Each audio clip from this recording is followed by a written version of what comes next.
પરિવારજનો અને પોતે જે ડિપોર્ટ કરેલા લોકોએ ડિસ્ટર્બ હોય જ, કારણ કે જે રીતે તેમની સાથે અમાનવીય વર્તન કરવામાં આવ્યું છે એને જ લઈને આજે સંસદમાં અને સાથે સાથે વિપક્ષ દ્વારા યુથ કોંગ્રેસ દ્વારા વિરોધ કરવામાં આવી રહ્યો છે।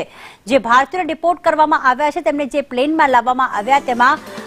પગમાં ચેન પહેરાવી દેવામાં આવી, હાથમાં હથકડીઓ હતી, 40 કલાક સુધી તે એક જ જગ્યાએ બેસી રહ્યા હતા અને જેના જ કારણે અત્યારે યુથ કોંગ્રેસ દિલ્હી ખાતે કરી રહ્યો છે વિરોધ। હાથમાં બેનર્સ છે, NSUIના કાર્યકર્તાઓ પહોંચ્યા છે અને હાલમાં વિરોધ નોંધાવી રહ્યા છે અને આખરે ડિપોર્ટ કરેલા લોકોને આ પ્રકારે જ્યારે તેમની સાથે વર્તન કરવામાં આવ્યું છે તો સરકાર કોઈ પગલાં કેમ નથી લેતી? સરકારના વિદેશ મંત્રાલય દ્વારા હજી 2 વાગે વિદેશ મંત્રી S જયશંકર રાજ્યસભામાં જવાબ આપવાના છે, પરંતુ એક કડક પગલાં ભરવાની વાત છે કે આ રીતે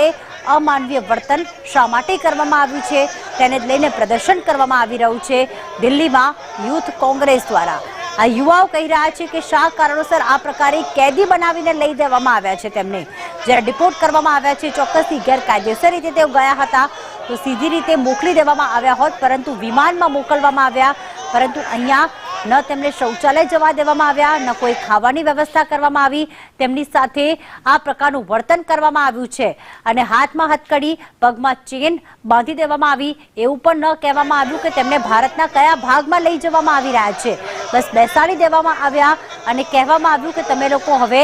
અમેરિકાથી પરત જઈ રહ્યા છો તમારા દેશ પર। કયા એરપોર્ટ પર? એક તરફ તમામ લોકો જે છે નિસહાય થઈ ગયા હતા, તમામ લોકો ટેન્શનમાં હતા, ડિપ્રેશનમાં હતા, કારણ કે કરોડો રૂપિયા ખર્ચીને આ રીતે અમેરિકામાં તેઓ ઘૂસણખોરી તો કરી પણ કોઈને ટેન્ટમાં રાખવામાં આવ્યા કે પછી કોઈને આ રીતે તરત ને તરત કહેવામાં આવ્યું કે તમે હવે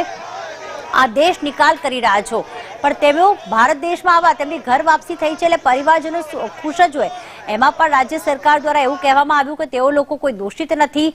જો વેરિફિકેશન કરવામાં આવશે, જો સાચા પાસપોર્ટ અને વિઝાથી ભારતથી ગયા હશે તો તેમની સામે કોઈ કાયદેસરની કાર્યવાહી નહીં કરવામાં આવે। એક હાશકારો હતો, પરંતુ સાથે સાથે જે પ્રમાણે એમની સાથે વર્તન થયું છે, જ્યારે તેમને એવું લાગ્યું કે તેમણે કોઈ એવો ગુનો કર્યો છે કે આખરે જેના કારણે તેમને પ્લેનમાં પણ હથકડી પહેરાવીને બેસાડી દેવામાં આવ્યા।